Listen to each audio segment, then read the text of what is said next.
Yo guys, what's going on? Robert Warshack here, and we have a fresh new meta, new Death Knight classes, a bunch of new cards to play with. So, what's the best decks? What are the best cards? And these decks are looking super good, super spicy, and that's what we have. So we have Superior David coming in with the Spit Hunter. We did play renditions of this in Theory Crafting stream. I do have a couple videos on this out right now. Obviously, depending on whose list you're going to take a look at and how you build it, it's going to change a little bit here. But the core of the deck is this Shock Spitter Hunter, which is deal 1 damage improved by your hero attacks this game. So obviously you're going to run a lot of stuff that can attack. So you have like Candle Shot, which has 3 durabilities on it. You of course have the Harpoon Gun, which is going to be able to discount those beasts among other things and do a ton of damage. You have Bloodseeker, which if it gets an honorable kill, it gets +1/+1, so it can just keep attacking. And then the rest of the deck is basically supporting secret cards, doing some damage, being able to clear the board with stuff like Urchin Spines with the Ricochet Shot.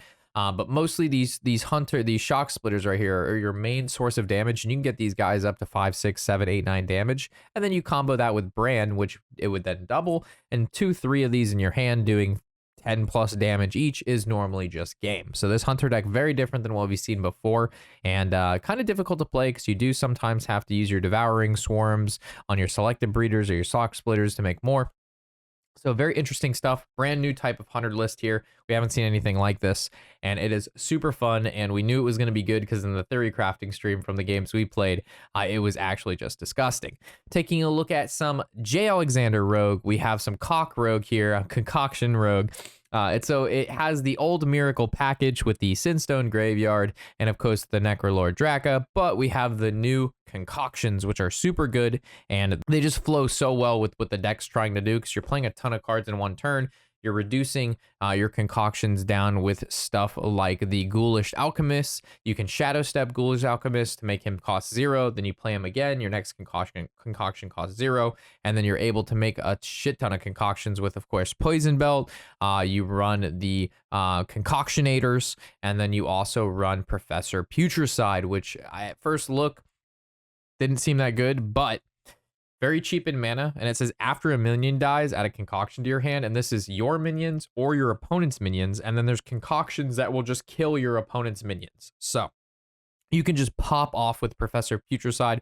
So you have multiple win conditions in this deck. You have Necrolord Draka for giant weapons. You have a giant Edwin that you can make. You have Sinstone Graveyards where you make stealth minions. And then from there, you also have the Concoction package. And then you also have Astalar, which can deal 16 damage to your opponent if you're sitting on him on turn 10, if the damage that you've done just didn't get you there. So this list is going to be coming from J. Alex, and it is a very, very juicy one. Rogue is very scary right now.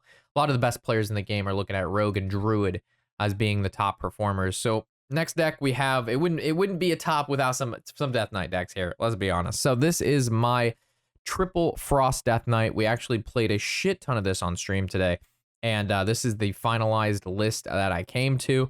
This deck just does a massive amount of damage and blows people out. So depending on what you need and what your matchup is how you play the deck, right? So if you're playing against more of an aggro deck, your key is just to survive, and then you'll outvalue people super easy with this if they're playing an aggro deck.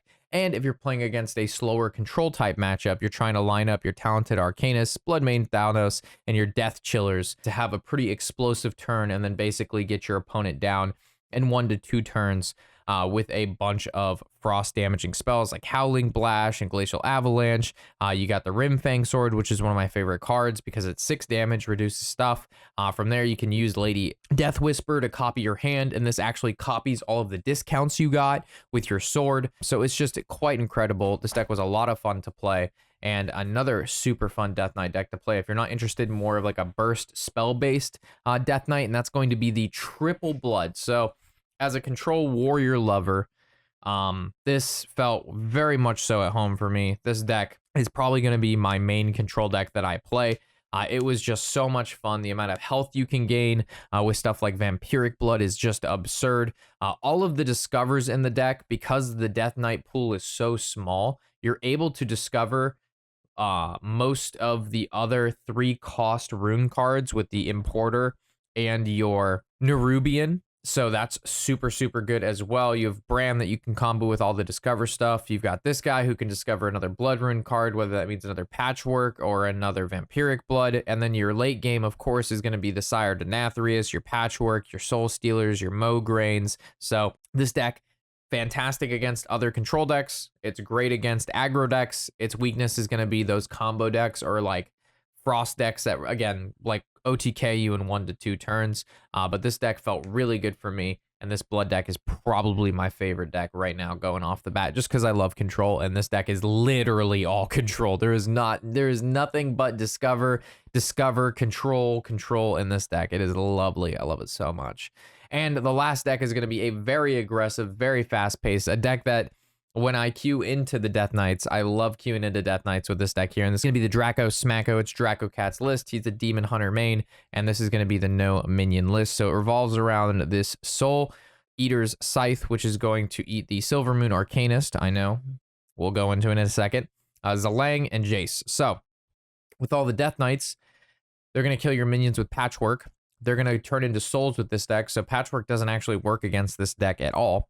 And what's cool about the Silvermoon Arcanist is it says your spells can't target heroes this turn. But for your spells, Fel Barrage doesn't target anything. You just use it and it works. So this gets spell power.